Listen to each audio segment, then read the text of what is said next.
Salut, salut. Oui, pourquoi pas salut, salut. Je sais jamais commencer les vidéos, je ne sais jamais comment dire, quoi faire. Voilà, parce que bonjour, j'espère que tu vas bien. Si tu vas pas bien du tout, ça va te rappeler que tu vas pas bien, alors on va éviter. Voilà.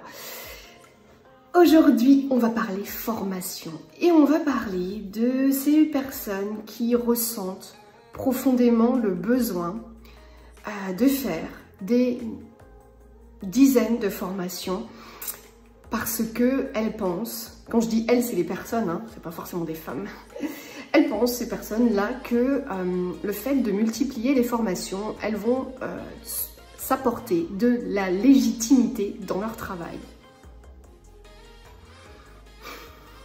Et ça, c'est un sujet que j'avais envie d'aborder depuis longtemps. Il y a Liliane, j'adore. Et je coupe pas, hein. C'est les conditions du direct, je coupe pas. J'avais envie de vous parler de ça depuis longtemps parce que je pense que malheureusement, c'est peine perdue. Si c'est comme ça que tu penses trouver de la légitimité en multipliant une quantité de formations à l'année, sache que tu vas vraiment te perdre. On est tous différents, nous les formateurs, on va proposer tous des choses différentes, donc dans la logique, tu dis, bah, c'est bien, justement, c'est intéressant. C'est pour ça, justement, que je veux en faire plusieurs. Oui, alors il y a plusieurs et plusieurs.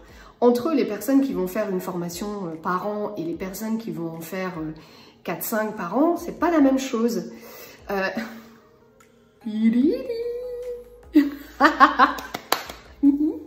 Bon, qui nous montre toujours son meilleur profil, Liliane, hein, bien évidemment. Donc, ces formations sont très importantes, ça c'est pas un problème. C'est important de faire des formations, ce n'est pas le débat, bien au contraire, je suis la première à le dire. Maintenant, réfléchis bien avant de valider une formation.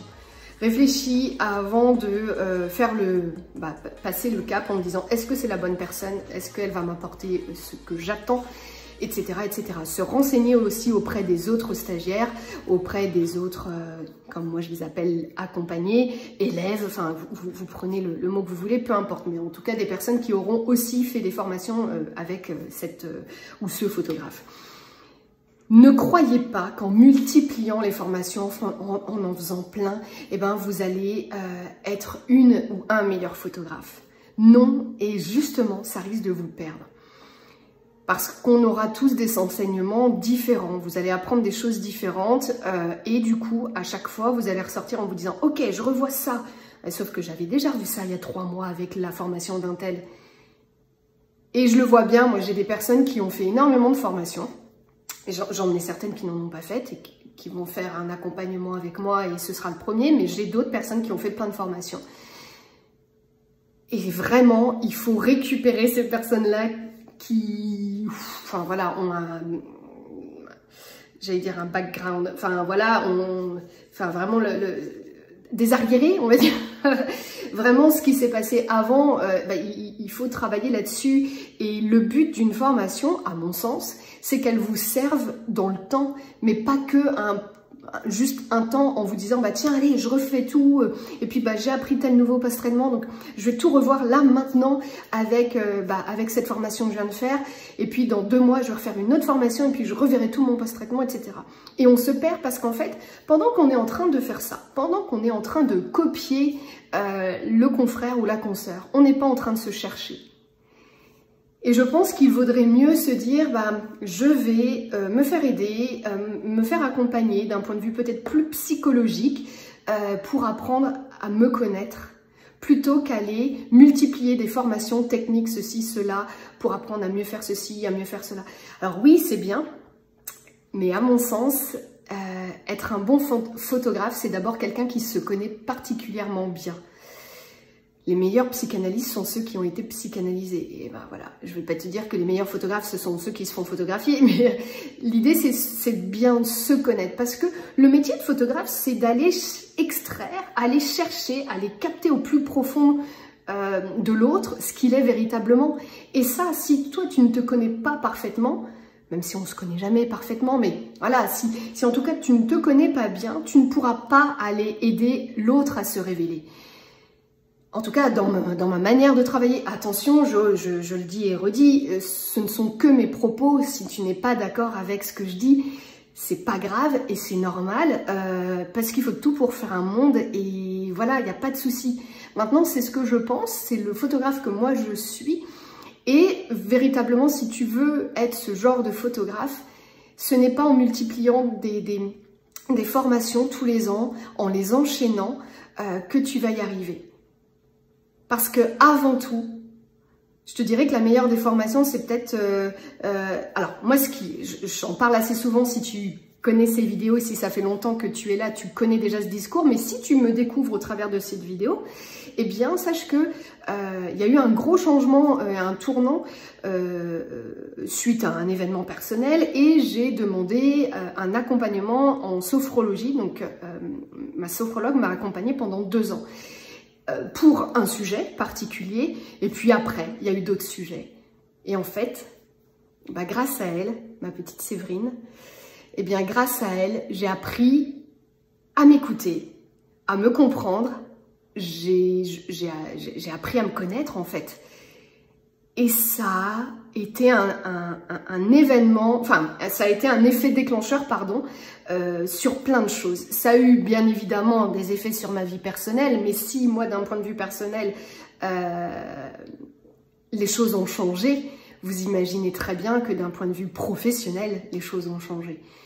Et ça a été la meilleure des formations que j'ai pu faire, à savoir apprendre à me connaître.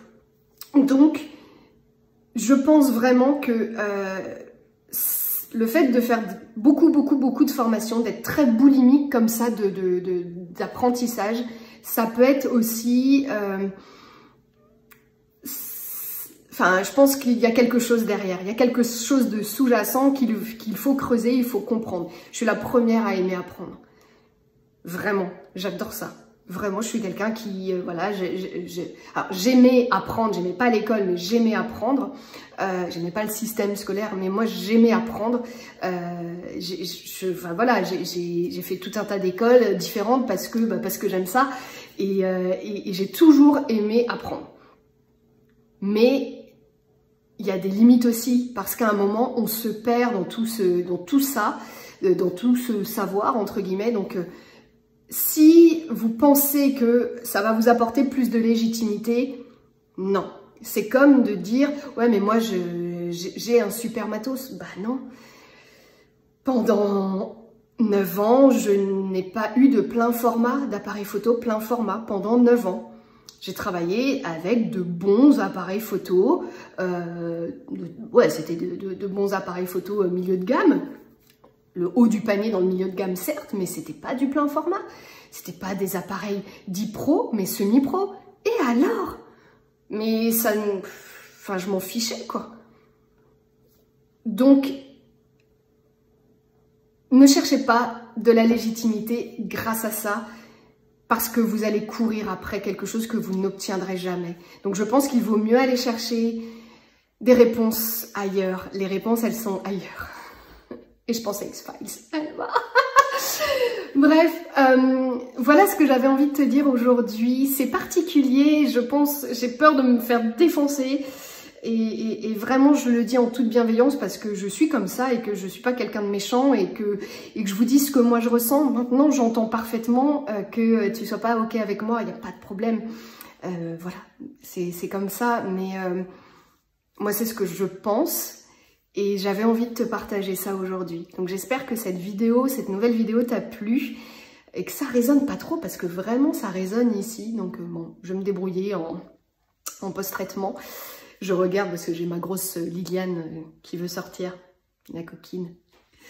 Je vous souhaite une bonne fin de journée, une bonne nuit, une bonne soirée, une bonne matinée, une bonne journée, comme vous voulez, ça fait tout plein de bonnes. Et puis si tu es encore là, eh ben, c'est le moment de mettre un petit mot. Et voilà, je prends un objet dans mon entourage et le petit mot aujourd'hui c'est tasse. Mais c'est une tasse que j'utilise en bougie, oui, parce que moi je fais mes bougies. Voilà. Ça sent le linge frais, ça sent super bon. Donc voilà, si t'es encore là, c'est le moment de me laisser un commentaire et tu mets le mot tasse. Comme ça, je saurai que t'es allé jusqu'au bout de la vidéo et ça me fait très plaisir. Un grand merci pour ceux qui vont jouer le jeu et puis un grand merci pour ceux qui me retrouveront la semaine prochaine pour un podcast. Je te souhaite une belle fin de journée, une belle soirée. Merci Liliane qui va venir. Liliane, tu veux venir dire au revoir? Bon, Liliane veut venir dire au revoir. Bon, allez. Voilà. Alors, c'est un au revoir avec ma Lily que l'on fait. Voilà.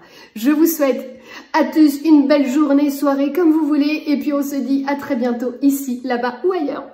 Qui sait? Ciao.